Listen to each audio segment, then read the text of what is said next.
Thank you, Brendan. Appreciate the introduction. Sorry about the readings. There should have been readings. It's purely a lack of preparation on my part, but thank you for highlighting that so clearly.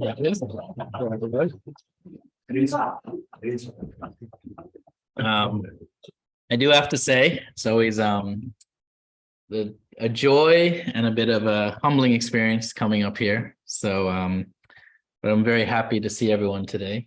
And I very much feel that when I come up here, even though I do this a lot and it's kind of a regular thing, I still feel a little bit nervous speaking in front of everyone. So for those of you that are a little afraid of public speaking, maybe it's discouraging to hear that I'm still nervous, but hopefully it's encouraging. It's just part of the package, right? And you can just learn to kind of get better and better at it.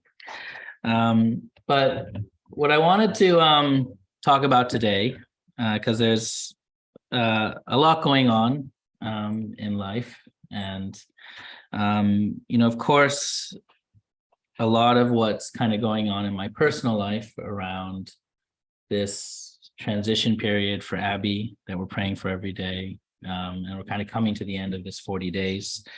But it makes me reflect on a lot of other things, a lot of other changes in life. And,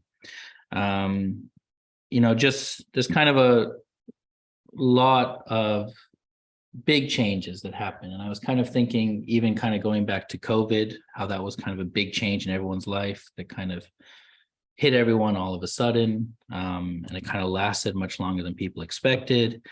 Of course, there's then kind of on a personal note, me losing my job kind of in October, and also the fact that I'm turning 40 this year, right? So all different.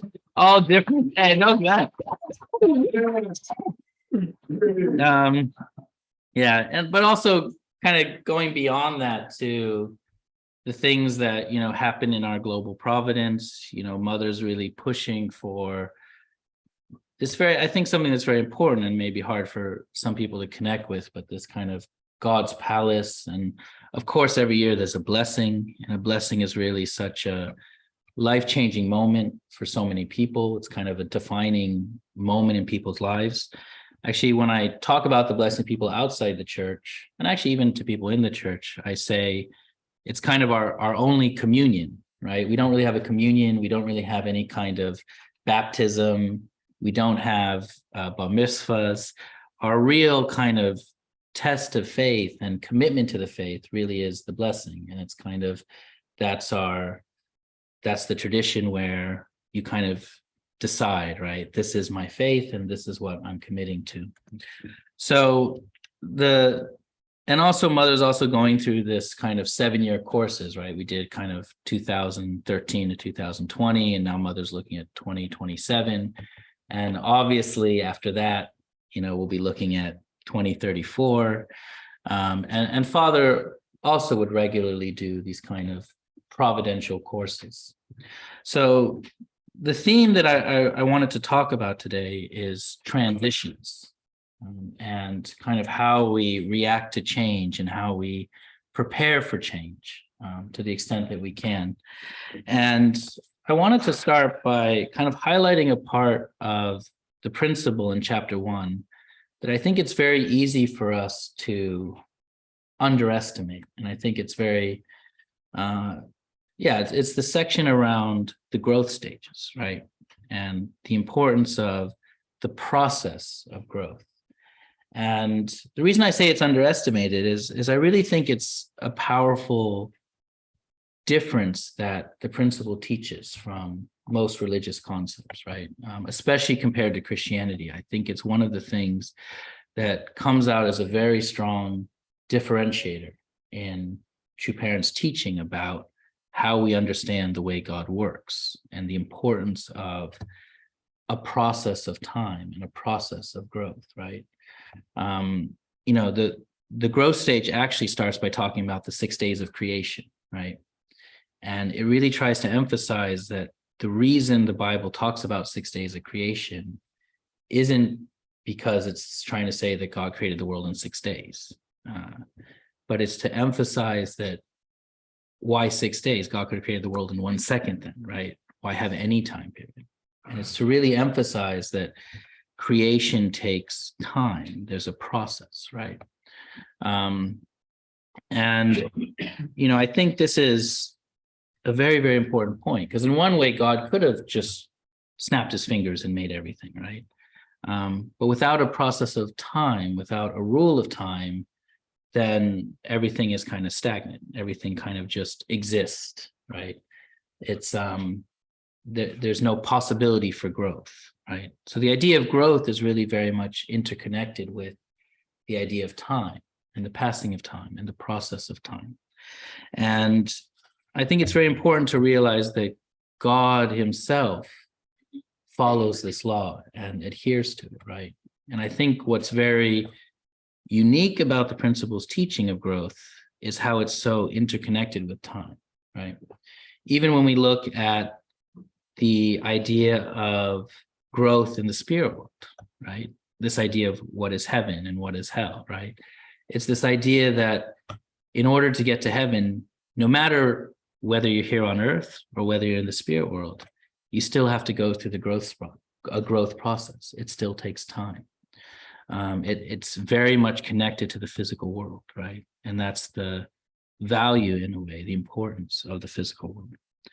And in the principle, restoration reinforces this process of time, right? When everything in the principle is about 40-day conditions and 7-year conditions, and we study Jacob's course and try to model.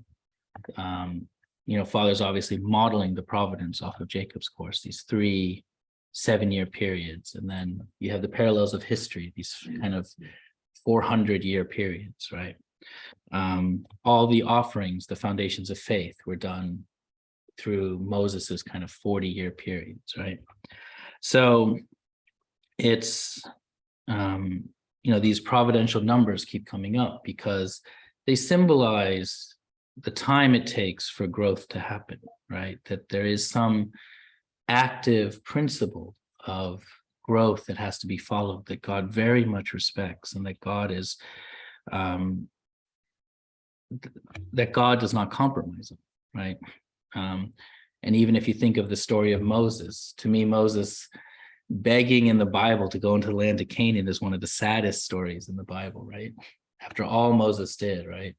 3 40-year courses, and really, trying to bring a whole people into God's dominion. And just at the end, asking for one thing, and God had to tell him kind of point blank, stop asking. Like, I can't compromise on these principles, on these rules, right? So,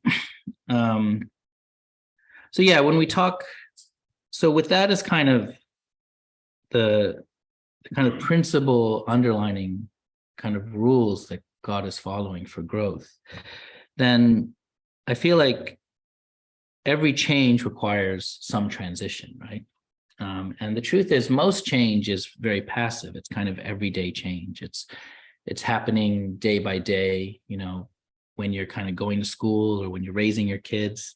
They kind of reach milestones, but you watch them kind of step by step, and you see every step. So the transition kind of happens with the change, right? You're potty training them, you're getting them ready for school, getting them off the bottle, or they start crawling and then they start walking. So that kind of change almost has transition built into it because it's so gradual and it's so automatic. Or it's kind of, I don't want to say passive because you're working hard at it, but it's very easy not to think too much about it because it's just your day-to-day life, right? Where on the other hand, you have kind of sudden change where you're kind of forced to react and you have to kind of adjust. And that's usually what people mean by a transition time, right? When it's a big change, then they have to transition. They have to get used to it. They have to prepare for it, or they have to adjust to it. But I think what's important when we're thinking of these kind of sudden changes and is the way we react to them is actually a reflection, again, of the same principle of how we are in our day-to-day life of faith, how we've kind of built up the way we react to different people, different circumstances, different triggers, right? So when a sudden change comes, it's very sudden, but our reaction to it, the way we react to it and deal with it, is a result of the day-to-day moments we build throughout our lives, the day-to-day steps we take to build up a life of faith, to build up resiliency, to build up faith and an idea of how the world works, right? And I'll give a tiny example of that just because I mentioned it earlier, but I tend to have this approach where I really look to the future, right? Me and my wife have this discussion a lot where she likes to live in the present and I like to live in the future, right? And we're kind of trying to learn from each other. I'm always kind of thinking, well, what's it going to be like in a year or 2 years or 5 years or 10 years, right? But I realize I do that because, it's kind of my way of managing, right? The day-to-day and kind of to build in, let's say, some shock resistance to sudden change. Because I think the future is very optimistic. I think the future is full of potential. And I think because of my view of faith, I really believe that even though we can't see it, and even though there's ups and downs, in general, I genuinely believe the world is always getting better, right? That God's providence is moving forward. Even though crazy stuff happens and crazy culture shifts happen, right? In general, I believe that God's winning, right? That God's will is true and therefore it's working, right? And that on the long scale, that's always harder for us to see, and the wider perspective, which we often have to take on faith, that the world is coming closer to God's ideal. So I'm very optimistic when I think of the future, right? And then that's why I like to think of the future, because it keeps me optimistic and it keeps me happy, right? But I'll give an example of how I apply this in the day-to-day thing. I mentioned I'm turning 40, right?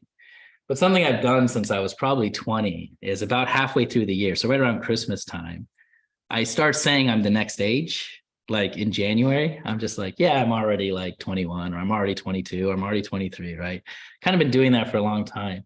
So much so that on my 38th birthday, because I had said I was 38 for so long, Vicky put a 39 on the candle on the cake, because she thought I was turning 39, because for like 6 months I kept saying I was 38, right? So it's just a way, like I kind of practice that. And so even for turning 40, once I turned 38, I was kind of, yeah, I'm 40. I'm a middle-aged man, right? That's kind of my joke when I was 38. Because, age is something that it is something that sometimes shocks people, kind of creeps up on them. And then suddenly it's their 40th birthday and they get really depressed, or they're just like, how did this happen, right? But me, I've been preparing for about 3 years. I'm not even 40 yet, and I'm already talking about how I'm 40 and middle-aged man, right? So that's a secret. It's in June sometime in the middle, so sometime in the future. But I'm using that as a small example for a bigger point, right? In that this I'm trying to prepare myself in my heart for different changes. And the other thing about turning 40, more than just the age, is kind of this, again, this providential aspect, right? 40 is like the end of a 40-day period, right? A 40-year period. And, I don't think I need to go out and kill an Egyptian, but there is a question of, does God have a different plan for me once I turn 40, right? Like, is there something I have to fundamentally shift now? And I should be open to it and aware of it, right? Maybe there's a different direction God wants me to go in, right? And another just random example, and I know this will make Colin very happy, but I was thinking, you know what? I should probably apply for an Irish passport, right? Maybe I need to change the way I think about being in Ireland and living in Ireland, and how involved I am in kind of the Irish local reality, right? And I give that as one example, but I mean that more, again, in the bigger context of, what does God want me to do now that I'm 40, right? And how am I am I ready for that? Am I thinking about that? Am I prepared for that? Right. Um, because the numbers do matter, at least according to the principle, right? And so am I open to that? Am I ready to change core elements of my life, right? So the truth is, this point about change and how we react to change, and sometimes it's very, very good change, and sometimes it's very hard change. But all of that is a real core part of, who we are in our life of faith. And it's all very interconnected into our day-to-day life, right?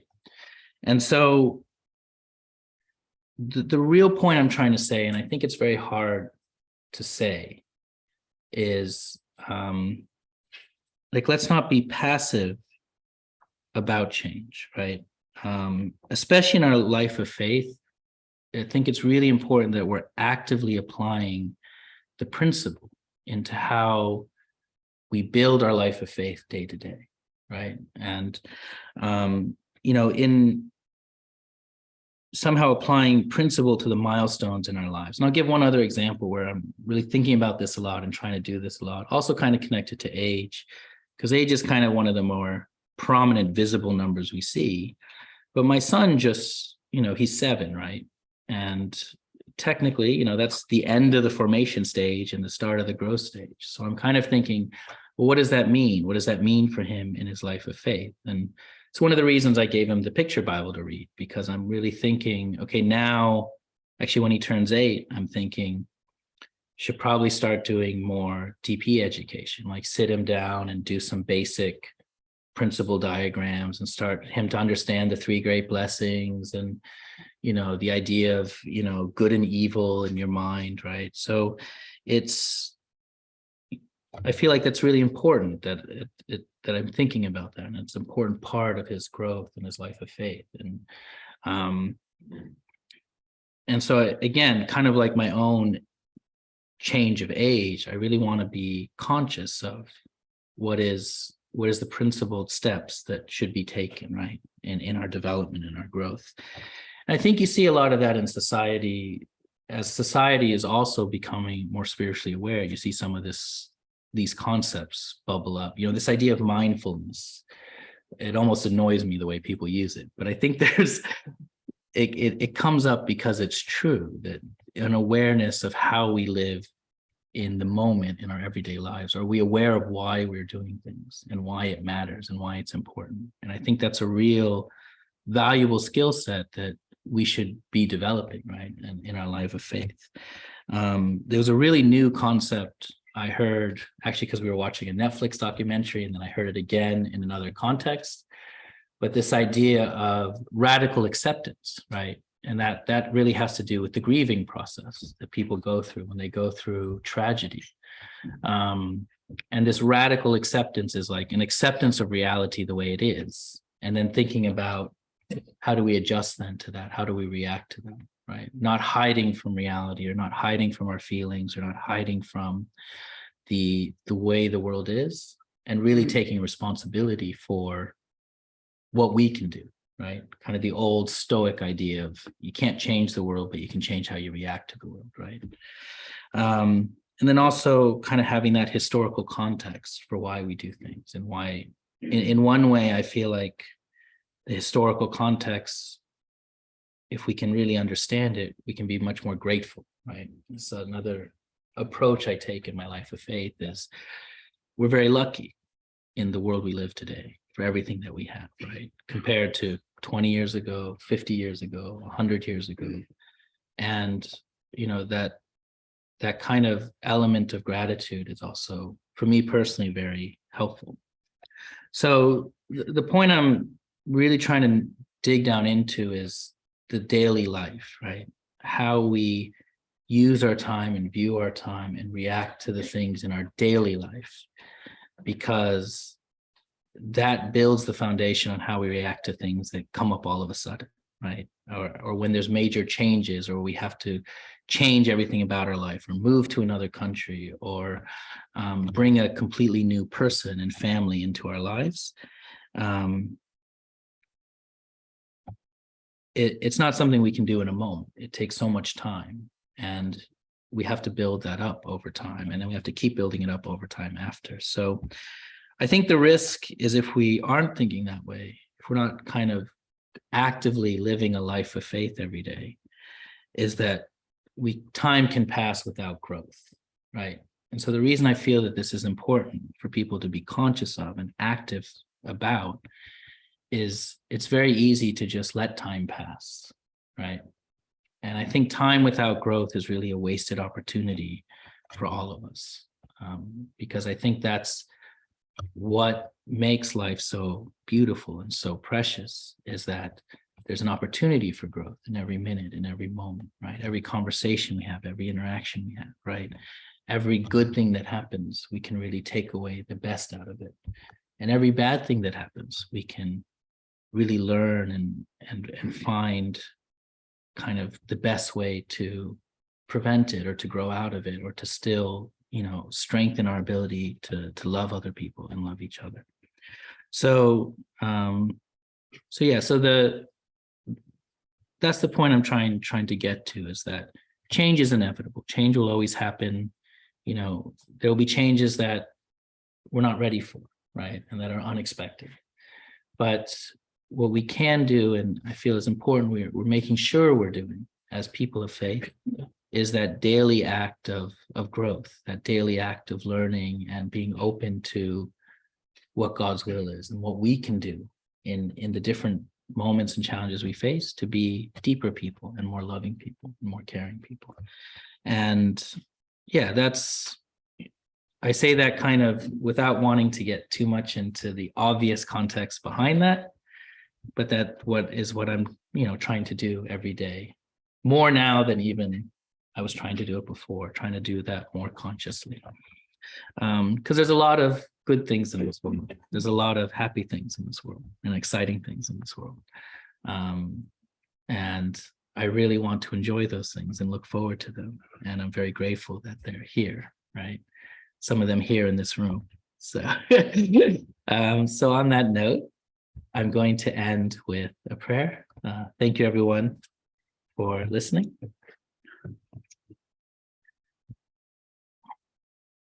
Sarang Manashin Hanal Bumanim. My beloved and precious Heavenly Parent, every day that we're here and that we can come together as a wider community is really a day that I personally am so grateful for. There's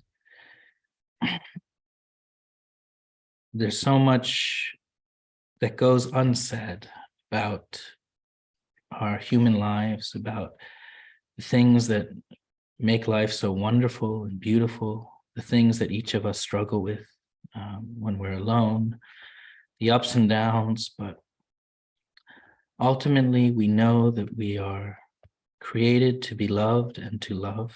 And that is really such a powerful and beautiful and concept that it can really give us strength to always move forward and to always strive to be really children of a loving Heavenly Parent. And I really believe that all the challenges that are in this world, all the suffering in this world can really be overcome. That there is a possibility for an ideal world where there isn't war and there isn't poverty and there isn't genuine suffering, because we figured out and we've learned how to accept each other, care for each other, raise each other up. And I know that it often feels like such a distant, unachievable ideal. But I also really see that we've gotten so much closer. The modern world is really a miracle compared to history. And it really gives me hope, and it really makes me optimistic for what the future can hold and the direction we're going in. So as part of that, I just really want to thank each of our brothers and sisters and families here today for being part of this community, for coming out, and for taking care of each other. And just really want to end this prayer on a very happy and grateful note and report this in our names, in the name of Youngil and Vicky Lowe, a blessed central family. Jew. Jew. Okay, so on that note, I will welcome our beloved MC, Brendan McCann, back up. Thank you.